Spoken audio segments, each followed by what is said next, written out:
Okay, picture this.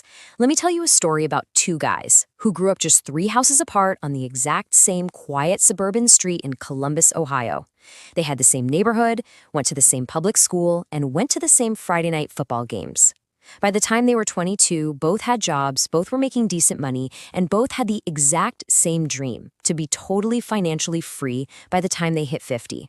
Today, we're unpacking the invisible barriers to that freedom, and we're breaking down the exact step-by-step process to build wealth starting from absolute zero.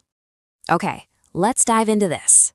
Fast forward 25 years. Our first guy, let's call him Marcus, is chilling with a $2.3 million investment portfolio. His house? Totally paid off. He travels twice a year, and he sleeps incredibly well at night. Meanwhile, Kevin is 47 years old, stuck on the paycheck to paycheck hamster wheel, dragging around 40 grand in credit card debt, and just quietly terrified of retirement. Same starting line, wildly different finish. But here's the kicker. That huge gap in their outcomes wasn't luck, it wasn't who they knew, and it wasn't even how much money they made. It literally boiled down to a series of invisible, entirely fixable choices. So how exactly did Kevin get stuck while Marcus broke free? Well, we have to look at the bigger picture first.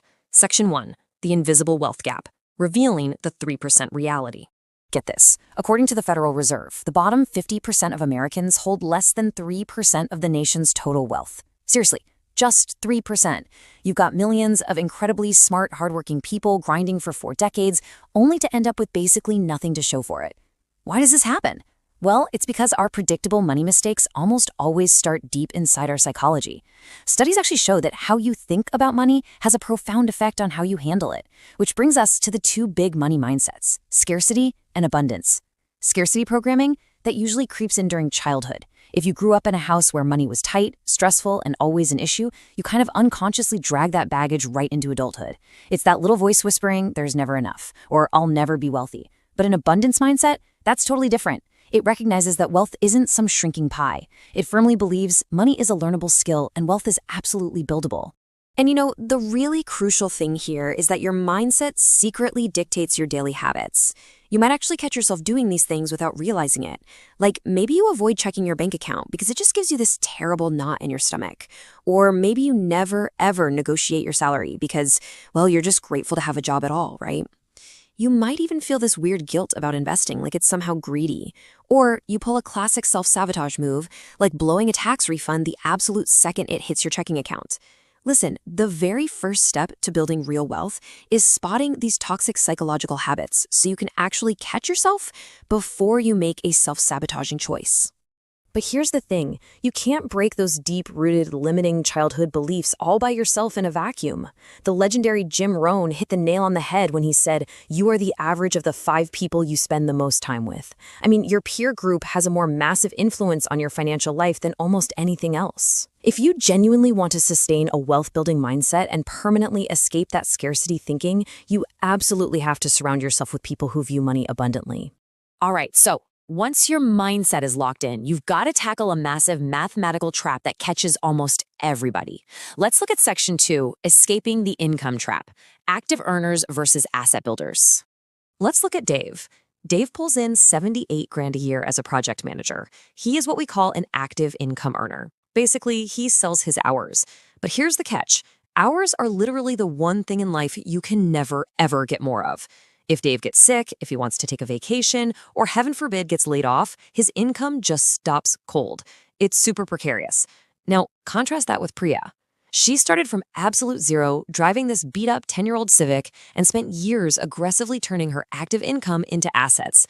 Fast forward to today, and she's generating $5,400 a month from rental properties. That passive income engine, it just keeps purring whether she's sitting at her desk, lounging at the beach, or fast asleep. And that is the secret. Wealthy people obsessively build income streams that do not require their direct time. Now, what's really interesting about this slide is how it illustrates the silent wealth killer. We call it lifestyle inflation. Look at Jenna. As her salary jumps from $45K to $62K and eventually all the way up to $95K, her expenses shoot up right alongside it to match it perfectly. She gets a nicer apartment, joins a fancier gym, buys designer clothes. She's basically running on a treadmill. She's moving faster and faster, but she's not actually going anywhere. Look, if you make $95,000 and you spend $94,000, you aren't wealthy. You are literally one minor emergency away from being flat broke. The wealthy don't upgrade their lifestyle every single time they get a raise. They upgrade their investment portfolio. So, to protect that precious gap between what you earn and what you spend, we really need to talk about the things that are actively draining it. That brings us to Section 3, defeating toxic consumer debt, the wealth-debt divide. Okay, we need to get one thing absolutely straight. Not all debt is created equal. There is a massive, gaping divide between strategic wealth debt and toxic poverty debt. Wealth debt is when you borrow money to buy something that's going to make you more money. Think a business loan or a mortgage on a rental property. Poverty debt? That's borrowing to buy things that immediately drop in value. And frankly, America is completely addicted to poverty debt. The average household carries over $6,000 in credit card debt at an average interest rate of roughly 20%. Just let that terrifying number sink in for a second. To make it tangible, 20%. Carrying a balance at that rate means you are quite literally lighting your future wealth on fire every single month. Take Chris, for instance. He is throwing $600 a month at his credit cards and a loan on a flashy BMW he convinced himself he quote-unquote deserved. Over 10 years, that is $72,000 handed straight over to the banks. Just poof, gone. But let's flip the script. Imagine if Chris had taken that exact same $600 a month and dropped it into an index fund, returning a historical average of 7%. He would have gained $104,000. Same income, totally different decisions, wildly different outcomes. Guys, high-interest consumer debt isn't just an annoyance, it is a full-blown financial emergency. Once you've cleared out that toxic debt, it paves the way for the most exciting part of this whole journey. Section 4, the power of early investing, the urgency of compound interest. And this brilliantly illustrates what is probably the most heartbreaking financial mistake people make, waiting for the perfect, magical, right time to start investing. Meet Taylor and Jordan. They both invest $300 a month, assuming an 8% return. Now, Taylor starts young, at 22, invests for just 10 years, and then completely stops. Done. Jordan waits around, life gets super busy, and he finally starts at 35, but he invests for 30 years straight until he's 65. So, who wins? Well, Taylor ends up with nearly $980,000. Jordan? He ends up with just over $408,000. Taylor put money in for a fraction of the time, but walked away with more than double the cash. This is the absolutely terrifying yet totally beautiful urgency of compound interest. Starting early almost always beats investing longer. Despite that brutal math, a shocking number of everyday folks are just totally paralyzed by a lack of financial literacy. So let's just dismantle these common excuses right here, right now. I don't have enough money. Guess what? You can open a Roth IRA, which is a tax-free retirement account, with just $50. Excuse 2, I don't understand it. Look, you don't need to be some slick Wall Street trader. Simple S&P 500 index funds just track the biggest companies in America, and they actually outperform most of the highly paid professional money managers anyway. And the last one, it's too risky. Here is the real truth. Not investing is the absolute riskiest thing you could possibly do with your future. Let's look at Maria as a perfect example of just how incredibly expensive financial ignorance can be. Growing up, absolutely nobody talked about money in her house.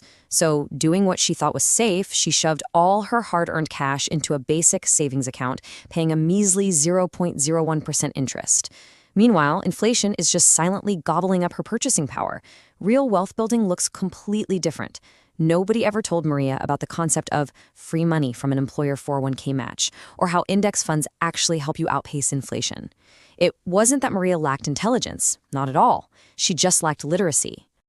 Which brings us to the final and, honestly, the most critical step of all. Section 5, building your financial plan, starting from zero. Let's tie this whole thing back to Marcus from the very beginning of our story.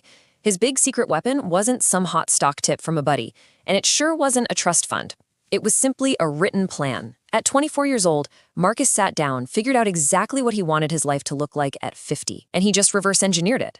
Let's move to and see how this builds into an exact, actionable master plan that you can actually implement today. Step 1, assess where you're at.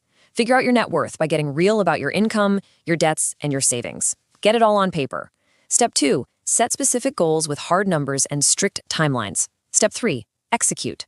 Lock in a monthly savings rate, put your investments on autopilot, and ruthlessly attack that poverty debt. And Step 4, do monthly check-ins.